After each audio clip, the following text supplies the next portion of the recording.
Hey yo, what's going on with the viewers of the tube? Tyler here of Chico Crypto, coming to you guys not live, not in my studio, but I'm actually doing a little bit different of a video this time. I'm out in nature, out in the public, and I'm deciding to say, hey, let's do it out here because a big event just went down in the crypto industry, and it's something that I kind of predicted a while ago. So if you haven't heard, I'm sure you're going to hear, but a interoperability DeFi protocol was hacked for over $611 million. That's where it stands as of right now, $611 million. It's possible a little bit less comes out because of some freezing of funds. We'll get into that in a bit, or it's possible it increases as more funds are discovered and taken. So who was it? It was Poly Network, and they were a cross-chain interoperability protocol across multiple chains. They were, of course, on Ethereum, but they're also on Binance Smart Chain, and they're across a couple other chains too.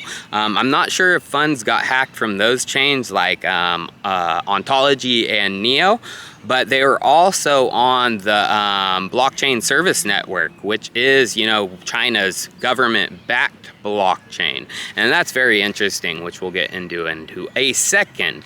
But first, let's really talk about, the hack. I put out a video probably, I would say about 5 months ago, where I said a $1 billion DeFi hack was coming. I know this is not a $1 billion, it's 611 million, almost $400 million away from, that $1 billion mark, but it's so possible that it does, eventually get up to there, because there are people, that are still working this out. The hacker could have more, loops in the protocol that they could drain. So it could reach that $1 billion, but, it might not. Although that $1 billion number will eventually be hit, because I want to go back to what I said in that video. So the reason I said that, smart contract, a DeFi protocol could get hacked for $1 billion is because a lot of these DApp developers, smart contract developers, they're moving at the literal speed of light. They're, writing the code and then they're deploying it. And a lot of these DApp developers have been in the space, for probably less than a year working on smart contracts. They might have been developers, web developers before this, but smart contracts are a whole new ball game, like a literal whole new ball game. If you didn't know, Ethereum and its virtual machine and smart contracts, it is Turing complete. What does that mean, Turing complete? Well, it's the opposite of non-Turing complete. Bitcoin is non-Turing complete, which means it has a very small attack vector, the smart contracts. Bitcoin actually has smart contracts, limited because it's non-Turing complete, but it does have smart contracts. And those smart contracts it does have are extremely safe, like multi-sig. So now that Ethereum and its smart contracts are Turing complete, you have a wide attack vector, which means there's a lot of, attack surface for hackers, for black hat, even white hat. Sometimes it's a good person that hacks to really expose that code. And that's what we saw here with Poly Network. Unfortunately, that they saw a vulnerability, they waited for the funds to go up, and then they hit, right when it was ripe, right when it was good, right when, not necessarily good, I don't want to say that, but, funds were good, it was a batch that was worth it to them. So now let's talk about, the chains it was on. So it wasn't just Ethereum, it was Binance Smart Chain, and it was a few other ones. And one thing I don't get really is why, on the Binance end of things couldn't be, stopped quicker and released quicker, because Binance, if you didn't know, is a more centralized version of Ethereum. Binance is just the EVM, sidechain, I would call it. It's ran by about 12 to 16 nodes. I don't know exactly how many nodes, are in Binance right now, but from what I've gathered, it is Binance and their friends that control control most of these nodes. So my question is, why couldn't Binance stop this on their end, especially if they are a centralized chain? Maybe Binance is a little bit more decentralized than even I think. I don't know. But I just found that super, super interesting. Now, another thing we need to talk about is this Poly network. It was, touted and supported by some big Chinese entities in the cryptocurrency space. It was touted by OnChain, which is behind Ontology and Neo. And it was also the second protocol to make it on the Blockchain Service Network, which is the government-backed, protocol for Chinese DeFi applications, blockchain applications. So that means these entities, behind it aren't anonymous. They are probably known, developers and people. And the code, it should have been audited, you would think, if, these large entities are going to be supporting it. So my question is, who was the auditor? And I'm sure that, information will soon come out, if it's not out already. And for the auditing firm, why did this get hacked? And what are going to be the repercussions for that auditing firm? Because as you guys know, there's been so many hacks in the cryptocurrency space. There's been hack after hack, 5 million, 10 million, sometimes 50 million. Now we've seen a $600 million. A lot of the time, these protocols have had their smart contracts audited by auditing firms, yet they are still getting hacked. So where are the, repercussions? Where are the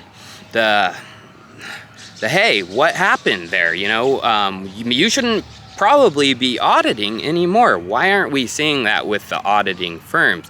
Is a big question I have in my mind. And I hope it's a question you guys have in your mind. So another thing I really need to talk about with this, which I find is super, super interesting, is the hacker. They are known. There's actually information coming out from some Chinese news outlets that they have the IP address, they have the fingerprint, everything of the hacker. So it's the hacker, is running on some short time right now, possibly, unless that's, just them being like, oh, we have you, just to scare them. But it's possible that they have, the hacker's IP, everything. They know who it is. Now, the funds, are public, because the hacker's address is public as well.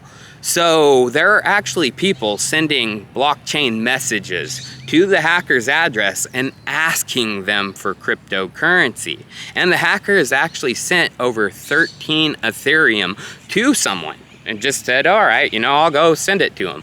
Oh, you guys, do not, I repeat, do not be asking the hacker for hacked funds unless you want yourself to be in some sticky situations, some hot water, or the possibility of you being investigated.